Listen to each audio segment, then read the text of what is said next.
critically important that we stay focused on peaceful protests, rooting out racism and discrimination wherever we find it. It's something that I've talked about ever since I've been mayor, and something that we are laser focused on it, dealing with it as a public health and a public safety crisis. And so it was critically important for me to join the faith community today, but also to hear directly from the people of Columbus about what they're seeing, what they're experiencing, what they're hearing, and how we can do a better job of making sure that everybody feels safe. Certainly this is an issue that's been going on for a long time, and it will continue to be an issue when we wake up tomorrow. What can we expect from your office? Continue to call out racism and discrimination wherever we see it. Implementation of the recommendations of the Community Safety Advisory Commission.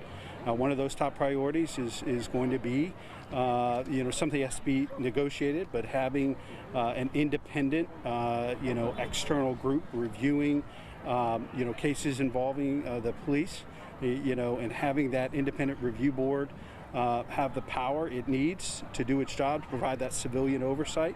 That is something that's going to have to be negotiated, but it is a top priority for us as we enter that process.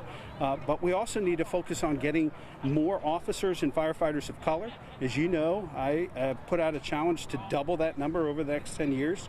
And by creating the young group of cohorts, the cadets, they are now our pipeline into the police and fire academies, and I think we're going to be able to realize that goal.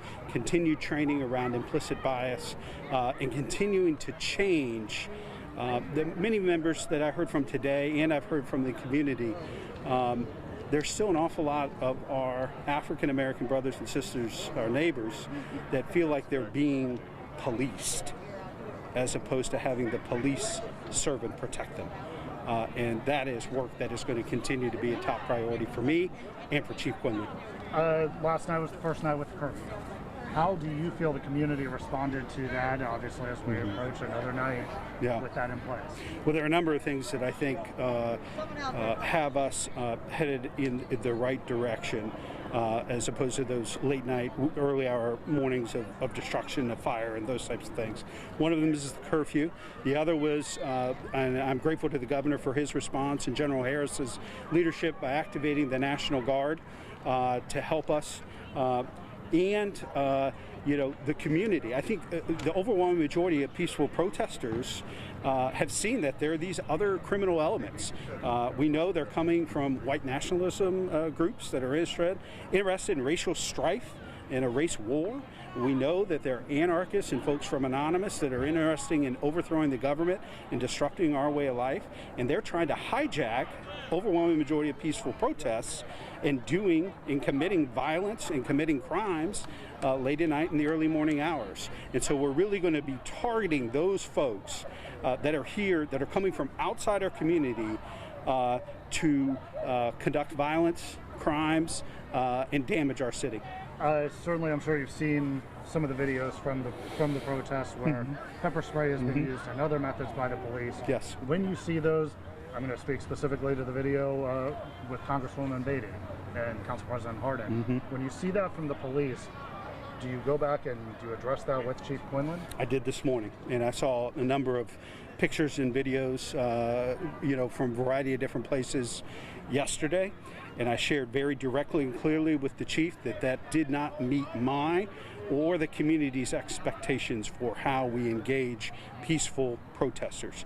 Again, what has happened, you have folks that are hiding behind these peaceful protesters and throwing things at our officers and doing things that are putting them at risk. But we have to know there are two different groups here. And as difficult as this is to do, we have to make sure that we're making it safe for folks to peacefully protest and targeting and going after folks that are there to commit violence and to destroy our city.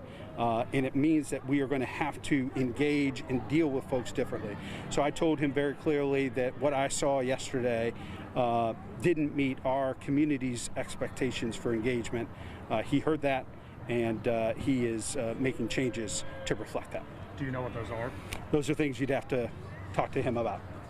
Are you urging restraint when it comes to? Absolutely. Well, I'm asking peaceful protesters to show incredible amount of restraint and patience, and so we have to have that modeled by law enforcement. So you're asking both the protesters and the police to exercise restraint? Absolutely. Anything else you want to add? No, that's it.